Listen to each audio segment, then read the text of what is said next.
My name is Arthur Goldstuck, and I run an internet research company called Worx. I publish an online magazine called Gadget that focuses on consumer technology but also looks at business technology.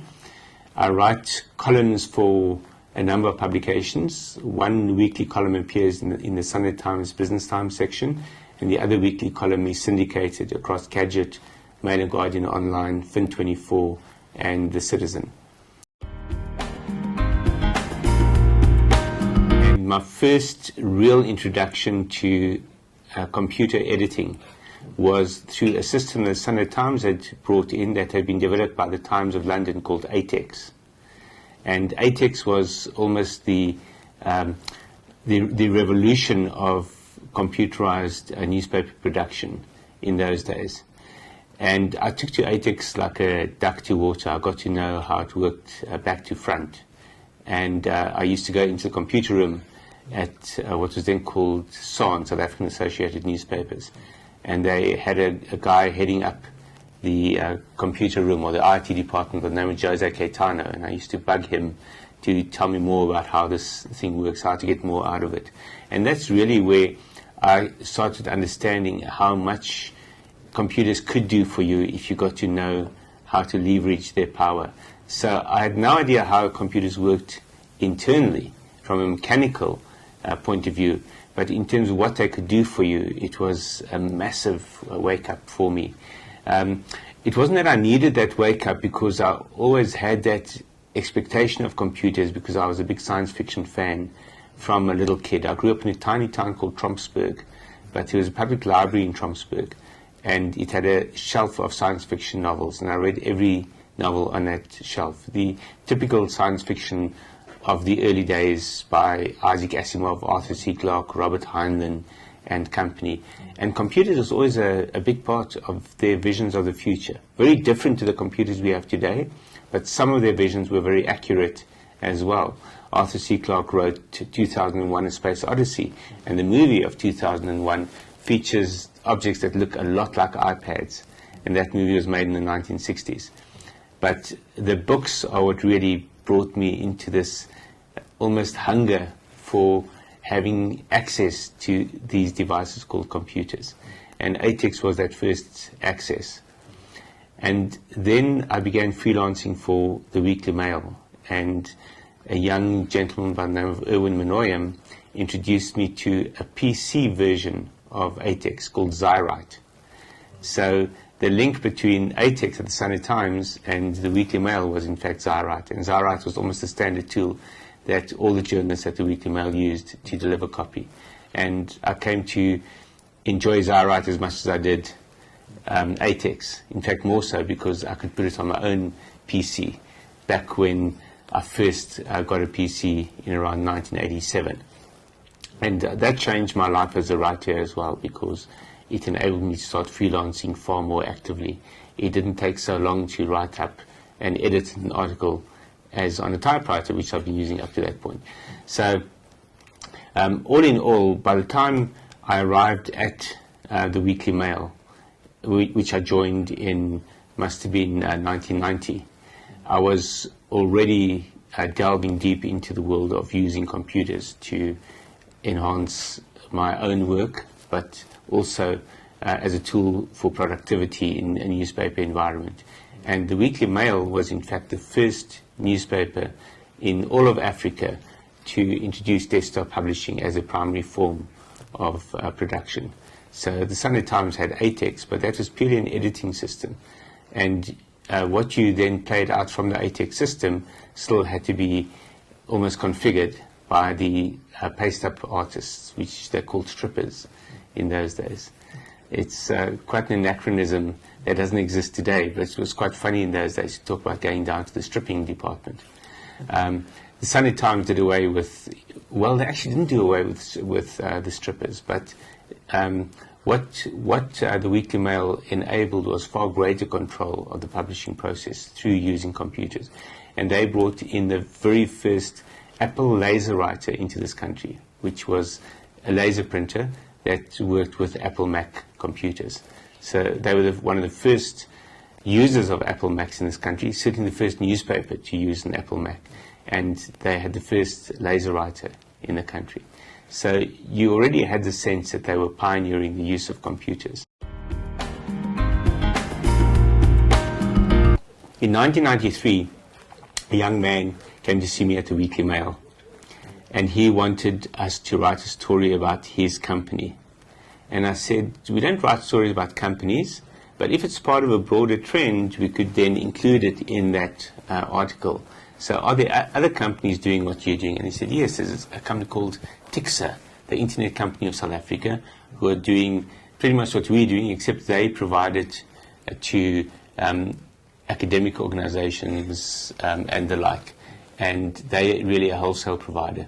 We're going directly to large companies and offering them our services, and our name is the Internet Solution.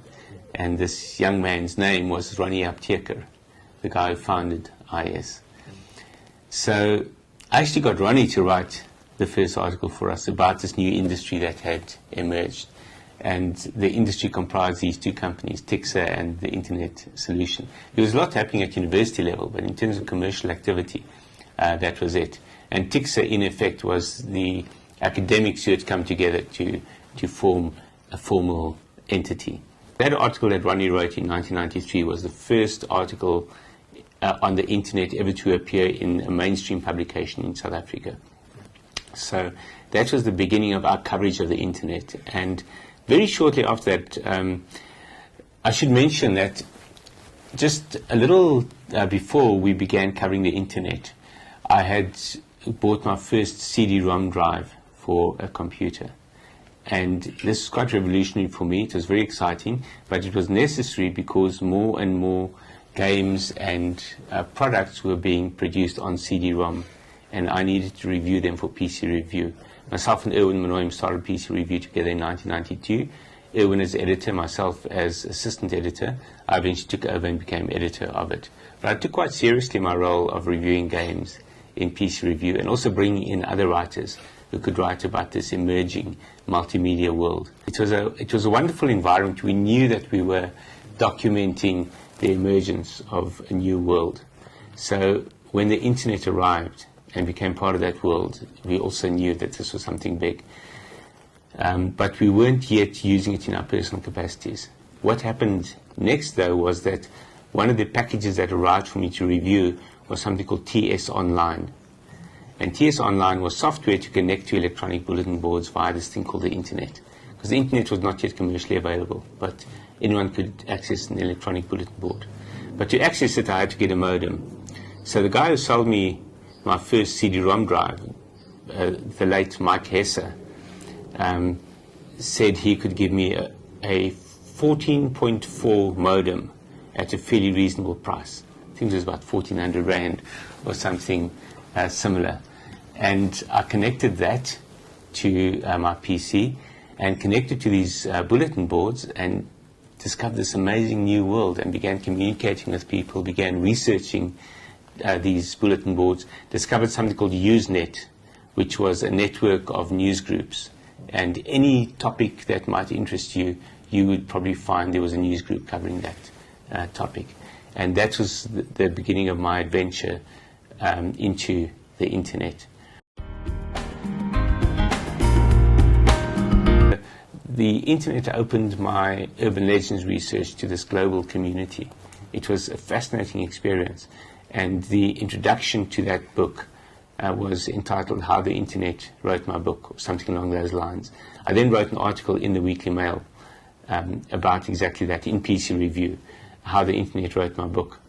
This was spotted by one of the early tech journalists in this country, Greg Gordon, who wrote for the Sunday Times in those days.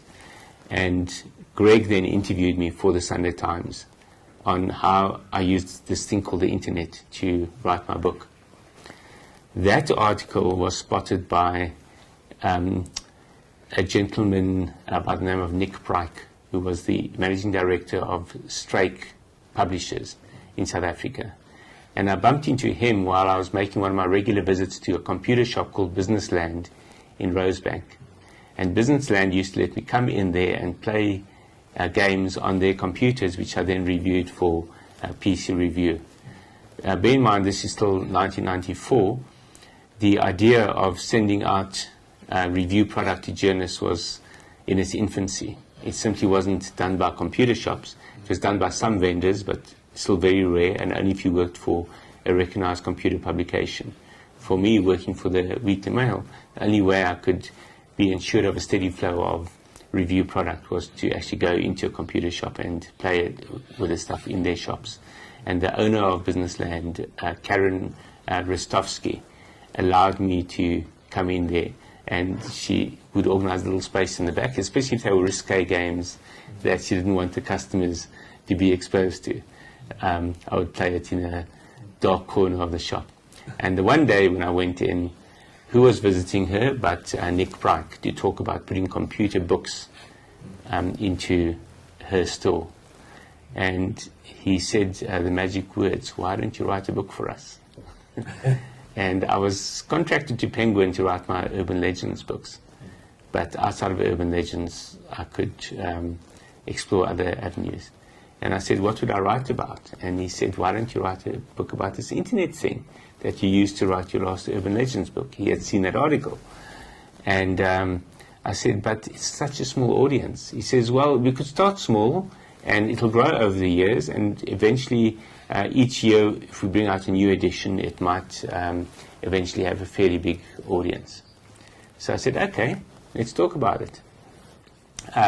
He had an editor called Marco Collins who he allocated to the project, and Marco worked very closely with me to produce this book called The Hitchhiker's Guide to the Internet. Now, when I first chatted with Nick, it was late 1994. We signed the contract in January 1995, and the book was published in September 1995.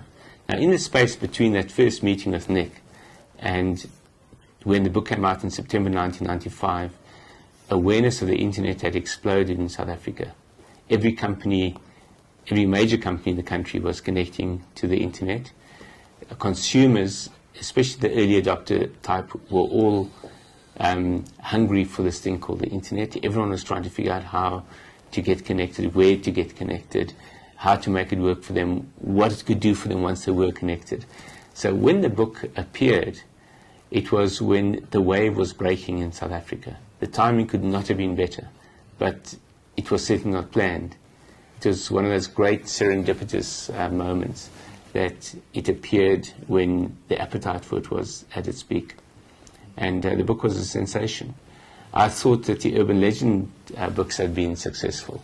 This is crazy. The first print run sold out in something like, I think, 8 weeks. And they reprinted it several times for that first edition. And it went into several editions after that. One of the editions, MWeb commissioned us to do a special one to put into their starter kit. By November 1995, Netscape was, let's call it, wildly popular enough in people's imaginations for it to list on the stock exchange. And it was the first internet listing ever. That was only 1995. And it started the gold rush for internet stocks. And also presaged the tech stock bubble bursting in 2000. It took only 5 years from the first listing to the bubble bursting and bringing down the entire tech industry with it. But back then, having the dialer, having Trumpet Windsock, and having Netscape Mosaic gave one access to this entirely new world. It was not just exciting, it was not just an adventure, it was palpably revolutionary. You could feel it. And I used to show friends who used to come visit, I used to show them this thing called the internet. Like one of them was big into aviation. And I said, okay, what do you want to know about aviation? And he asked me some random question. I typed it into one of the early search engines. It was probably Yahoo, and probably wasn't even a search. It was probably going into the Yahoo directory and eventually drilling down into aviation and then opening sites. It took quite a while for them to open because the sites were top-heavy graphically and the modems were slow. But watching the material emerge on the screen and watching this guy's face as he was looking was quite magical. And it helped give me the sense of the massive potential the internet had back in 1994. So when Hitchhiker's Guide to the Internet appeared in September 95, it caught that wave and it caught people's imagination, and it changed my career completely. From the moment the book appeared, people started asking me for advice, for consulting services and so on. And one thing I discovered after my very first consulting engagement was that I couldn't actually do consulting without doing research. I also discovered that I hated consulting. The idea of this hourly rate, and I'd taken advice on what I should charge, and I would quote this hourly rate. And it felt so bad, charging people by the hour. I felt I had a meter running and I needed to deliver value over this hour. Whereas I quickly realized that with research, you were delivering palpable value. And the research that was necessary to provide consulting services, I realized had value in its own right. And I moved quite heavily into the research side of things. I also knew to do research effectively, I needed a team. And one day, as a journalist for PC Review, attending an Intel press conference, I started chatting with one of the other attendees in the car park outside, someone who I'd known as a bright academic and who wrote relatively academic material, but also functioned as a tech journalist, Kathy Stadler. I knew that she had research capabilities as well, so I broached the idea with her of joining me in this new company that would do internet research. She loved the idea. In the meantime, I'd been communicating with a guy in Cape Town who started an online publication, one of the first specialist online publications in South Africa called Media Toolbox, covering the media industry, but from an online perspective. And his name was Herman Manson. Very young, I think, fairly fresh out of school, maybe fresh out of university at the time. And we'd established quite a good relationship, and I'd never met him. And I asked him if he wanted to join this company. And without us ever having met, he became the third partner in this company called Media Africa.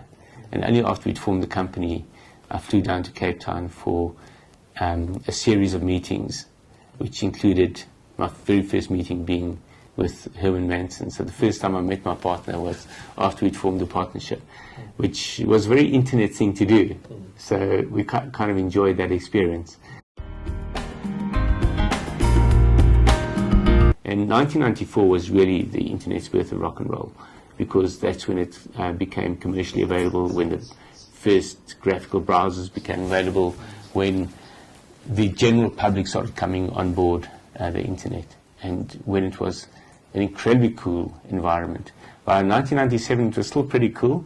The first bank in South Africa to have a website where you could actually access your account details was in 1997. So you still had the sense back then that things were just beginning. It was still almost the prehistory of the internet. And I guess the prehistory of the internet lasted all the way till the tech bubble burst. And everyone who was creating business plans on the back of the proverbial serviette or napkin or cigarette box went off to get real jobs, as opposed to relying on venture capitalists throwing money at them. That was in America. In South Africa, we never had that. But the tech bubble bursting also brought a sense of realism to the internet in South Africa. It then became a question of how do we get a return on investment from this environment, or how can we make it work for us? The very first internet starter kit in South Africa was from a little company called Pix, which was started by a computer retailer called Digitech. A gentleman by the name of Anthony Gerarda founded Digitech, but as part of Digitech and in part to help service his customers, he created an electronic bulletin board called Digitech Online. And a lot of those early adventures on the internet was through Digitech Online. That's where I met William Ramwell, who came to set up RoboMail on my system. And most of my urban legends research on that early internet was via Digitech Online's bulletin board. There were a few others as well, There was one called Proxima Internet. In fact, I think my first ever email address was at proxima.co.za. I just love the name. But I didn't use it for long. And once I joined Digitech, I had a Digitech email address until Internet Solutions gave me an IS address, which I liked because it was so short. And eventually, I had an internet.org.za address, which I thought was very cool, but didn't sound like a business until I started Worldwide Worx. The next big prediction for the coming years is the extent to which big data is going to determine how we live in many ways. And by big data, we're simply talking about massive amounts of information that's been collected about our daily activity, interactions and interests. And the best example of that is the activity monitor that many of us are already wearing, things like the Fitbit or a smart watch that measures your steps. Now, that information is now being collected by medical aid organizations like Discovery Health, and they plug that into their Vitality Health rewards system. So the more you walk, the more you get rewarded, and the higher your status, and the more rewards you get based on that higher status. That's how it's used today already. How it's going to be used in the coming years is to, in fact, determine how much you should pay for health insurance based on how active you are, how healthy you are, because it will also measure your heart rate. It will measure your blood pressure. Eventually, even things like cholesterol and the like will be measured through these kind of devices. And it will be used by medical insurance companies to decide how little or how much you pay, or even how much they contribute to your medical expenses when your lack of activity or excess activity results in a medical emergency, for example. So it'll be almost like vehicle insurance, where your culpability in an accident will determine how much the insurance company actually pays out.